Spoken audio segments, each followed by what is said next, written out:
issue is not just about gas exploration, it's about trust, water security, regional industries and the future of our community. The Limestone Coast community has made its position overwhelmingly clear. There is no social licence for unconventional gas development in our region.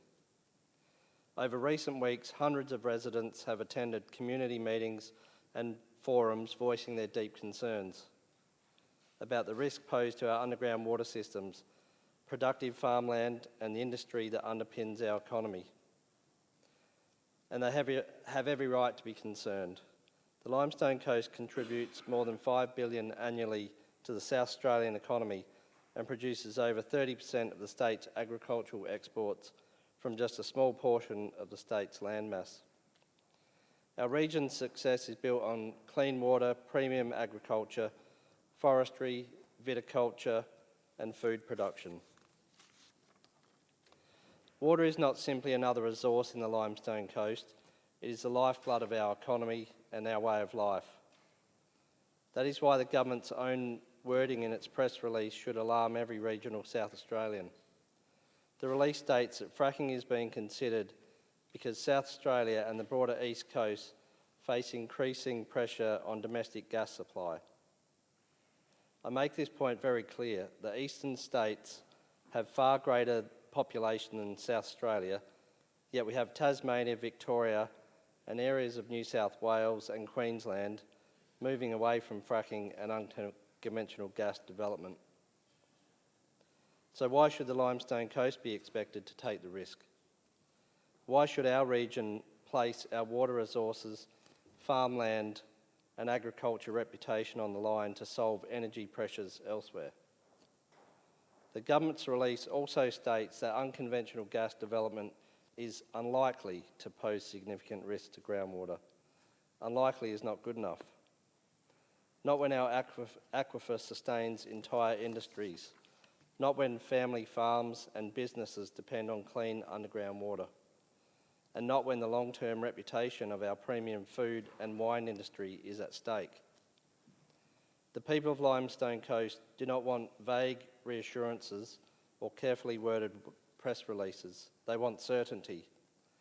They want their water protected and they want their voices genuinely heard before decisions are made, not after legislation is introduced. The community also feels deeply betrayed. The Premier previously assured the Limestone Coast community that the moratorium would remain in place. Now the government is seeking to overturn it early. That promise mattered to people. It gave communities confidence that their concerns had been listened to and respected. Instead, many residents now feel blindsided. The original moratorium, secured through strong advocacy for the Limestone Coast, recognised the unique environmental and economic importance to our region. Those concerns have not disappeared. If anything, they have become even more important as our agriculture and food production industries continue to grow. And while the government may argue that this is inevitable in 2 years' time, a lot can happen in 2 years. The government has stated that the science has changed over the last 8 years, while the moratorium has been in place. What's to say the science will not change again in the next 2 years to say that it's not safe?